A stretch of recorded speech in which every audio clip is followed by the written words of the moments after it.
مرحبا بكم في برنامج الصلقلقي تحت المجهر.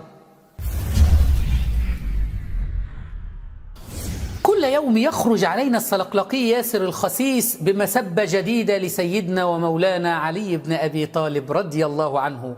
وأثبتنا لكم من قبل أن حب الصلقلقي ومن على شاكلته لعلي كحب النصارى للمسيح عليه السلام، فبعد أن غلوا فيه وقالوا أنه رب وإله قالوا أنه صلب ووضع إكليل الشوك على رأسه، والشيعة بعد أن غلوا في الإمام وقالوا أنه الرب يتحكم في جميع ذرات الكون له ولاية تكوينية قالوا أنه جر للبيعة كالجمل الهائج.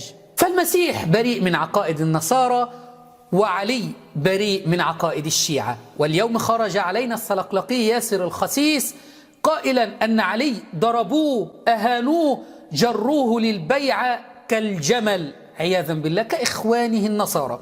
وفي هذا الموضع كان يصور النصارى مريم عليه السلام وهي واقفة تنظر إلى الصليب وما قتلوه وما صلبوه ولكن شبه لهم، تنظر إلى الصليب وهذا كذب، وهي ترى ابنها وهو يصلب. والشيعة أيضا كانوا لابد أن يصوروا أحد يقف عند الإمام الذي يجر للبيعة كالجمل المخشوش، فما كان أمامهم إلا أن يشوهوا أيضا صورة فاطمة رضي الله عنها. فوقفت فاطمة بين علي وبين القوم وتقول دعوا زوجي لا تضربوا زوجي عياذا بالله. وطبعا الإله عند النصارى كان يستطيع أن يقاوم، والإله عند الشيعة كان يستطيع أن يقاوم.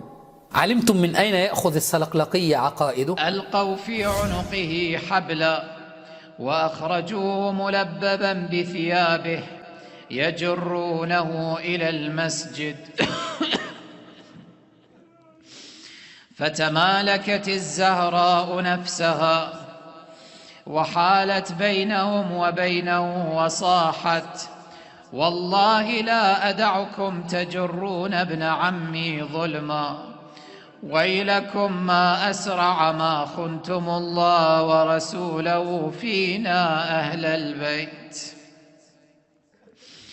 فاستخرج أمير المؤمنين عليه السلام من منزله مكرها مسحوبا، وانطلقوا به يسوقونه سوقا عنيفا ويقودونه كما يقاد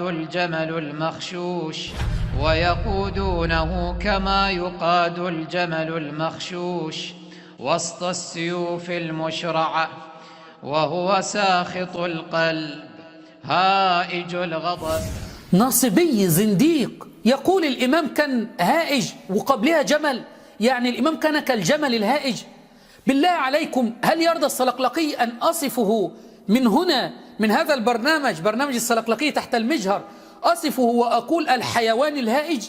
لا يقبل والله، لكن يقبل ذلك عن علي رضي الله عنه. علمتم من هم النواصب أيها الشيعة؟